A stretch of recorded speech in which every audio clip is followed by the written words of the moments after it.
Hi, Robert. Hi, Sinem. Why did SA33 sign up Sea Cargo Charter, and what are you hoping to get out of the membership? Yes, that's right. We signed up to the Seacoast Charter a few months ago, but we have been using the Seacoast Charter methodology for quite some time already, actually. And a bit simplified, the Seacoast Charter is a global framework for assessing and disclosing the climate alignment of shipping activities. And it allows industry players to report emissions under a common framework, because it was in fact not that long ago when charters measured emissions in very different ways. And the Seacoast Charter now includes over 35 signatories, which represent over 20% of bulk goods transported by sea annually. In addition to those, of course, like ourselves, just until recently, are using the methodology in-house, but that doesn't necessarily want to be an official signatory. So I think it has reached a critical mass in a very fragmented industry. And there's no longer any doubt on how we as cargo owners should measure emissions on our supply chains anymore.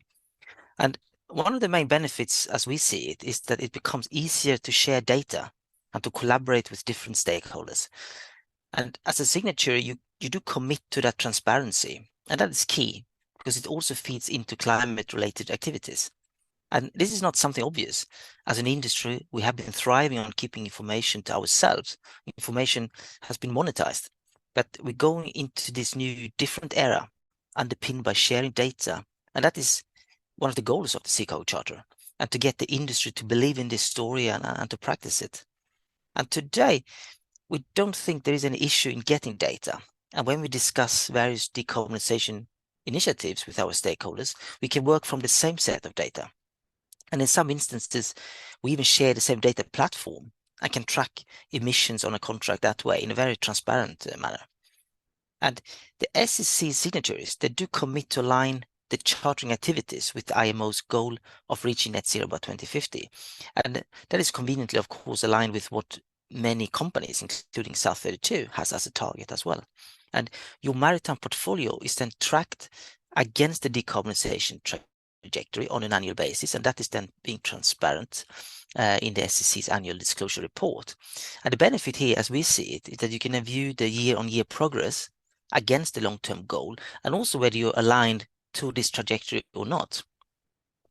And we really think, one of the benefits of joining is that companies now need to make the right decisions and having the right mechanisms and baselines in place. And data is a central point to that. A global carbon price or a similar effective policy is not yet in place, but there are already several regional policies in place, and the trade environment has really become more complex and tiered. So in order to operate in this environment, companies need to be ready. And I believe the Seacoast Charter plays an important role in that readiness. Thank you, Robert. Goodbye.